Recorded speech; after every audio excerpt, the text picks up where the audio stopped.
This video is sponsored by SBO Digital Marketing.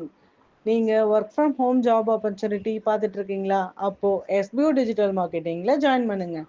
இது mobile based part time ஜாபுங்கிறதுனால students, home makers, job seekers இப்படி யார் வேணால் join பண்ண முடியுங்க.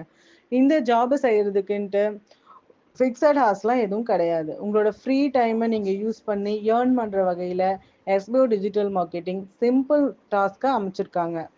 நீங்கள் ஜஸ்ட் உங்களோட கண்டென்ட்டை மட்டும் ஷேர் அண்ட் பப்ளிஷ் பண்ணால் போதும். இதில் ஏதோ ஒரு பொருளை நம்ம செல் பண்ணணும், இல்லை யாரையாச்சும் ரெஃபர் பண்ணணும், எந்த ஒரு அவசியமும் கிடையாது. உங்ககிட்ட ஃபேஸ்புக், இன்ஸ்டாகிராம் ஆர் யூடியூப் இதில் ஏதாச்சும் ஒரு அக்கௌண்ட் இருந்தால் கூட போதும், நீங்கள் எலிஜிபிள் பர்சன் ஆகிடுவீங்க SBO டிஜிட்டல் மார்க்கெட்டிங்கில் ஜாயின் பண்ணுறதுக்கு. அது மட்டும் இல்லைங்க, டே 1லேருந்தே உங்களோட டெய்லி இன்கம்மை இன்ஸ்டன்ட் பேஅவுட்ஸோட எடுக்க முடியும். இதை பற்றின டீட்டெயில்ஸ் உங்களுக்கு இன்னும் வேணும்னு நினச்சிங்கன்னா நான் டிஸ்கிரிப்ஷனில் கொடுக்குற நம்பருக்கு உங்கள் நேம் அண்ட் குவாலிஃபிகேஷனை வாட்ஸ்அப்பில் சென்ட் பண்ணுங்கள். தேங்க்யூ. ஸ்கிப் பண்ணாதீங்க. பெரிய தப்பு. தினம் 300 ரூபாய் சம்பாதிக்க அரிய வாய்ப்பு. இன்ஸ்டாகிராம், ஃபேஸ்புக் பயன்படுத்த தெரிந்தால் போதும். Content post and content publishing மூலமா தினம் 300 ரூபாய் சம்பாதிக்கலாம். இந்த வேலை செய்ய 5 நிமிடம் போதும். Work training support, group communication support, all language customer live chat support, முக்கியமா சொந்தமா ஒரு பிசினஸ் ஸ்டார்ட் பண்ற அளவுக்கு உங்களால கற்றுக்கொள்ளவும் முடியும், சம்பாதிக்கவும் முடியும். இந்த வேலை வாய்ப்பு வழங்குவது 5 வருடத்திற்கு மேல ரன் ஆகிட்டு இருக்க நம்ம தமிழ்நாட்டு company school of business organisation private limited. மேலும் விவரங்களுக்கு டிஸ்கிரிப்ஷன்ல கொடுத்திருக்க நம்பருக்கு வாட்ஸ்அப் பண்ணுங்க.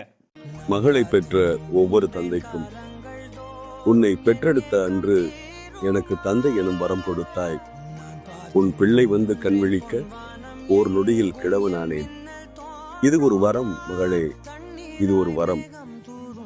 1000 உறவுகள் உண்டிங்கு உனை சூழ என்று, அத்தனைக்கும் மேலே உன்னை நேசிக்கும் பேரன்பு இந்த உலகத்தில் ஒன்று. வெளிக்காட்ட தெரியாமல் மனம் நிறைய மகிழ்ச்சியோடும் கண்கள் நிறைய கருணையோடும் நாம் பெற்ற பிள்ளைகள் நன்றாக இருக்க வேண்டும் என்று எண்ணுகிற ஒரு தந்தையின் மனம்தான் அது. தன் பிள்ளைகளின் உயர்விற்காக தன் தோள்களை ஏணியாக்கி தான் பார்க்காத உயரங்களை காட்டுகிற அன்பு ஒரு தந்தையினுடைய அன்பு. உன்னை குழந்தையாக கொண்டு வந்து என் கைகளில் தந்த பொழுது ஆணென்ன பெண்ணென்ன, குழந்தை ஒன்று வந்தால் போதும் என்று உறவுகள் சூழ்ந்து கொண்டு எனக்கு ஆறுதல் சொல்ல துவங்கின.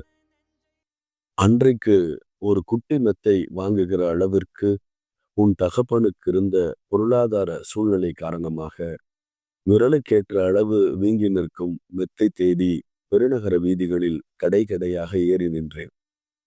விரலுக்கேற்றவாறும் விரலை தாண்டியும் வீங்கி நின்ற மெத்தைகள் அணிவகுத்து நின்ற கடைகளின் விலைப்பட்டியலை பார்த்து கொண்டிருந்த பொழுது பின்னாலிருந்து மெதுவாக அழைத்த அந்த கடைக்காரர் கேட்டார், விலைப்பட்டியலை நீண்ட நேரமாக பார்த்து கொண்டிருக்கிறீர்களே, மெத்தை வாங்குவது மகனுக்கா மகளுக்கா என்று கேட்டார்.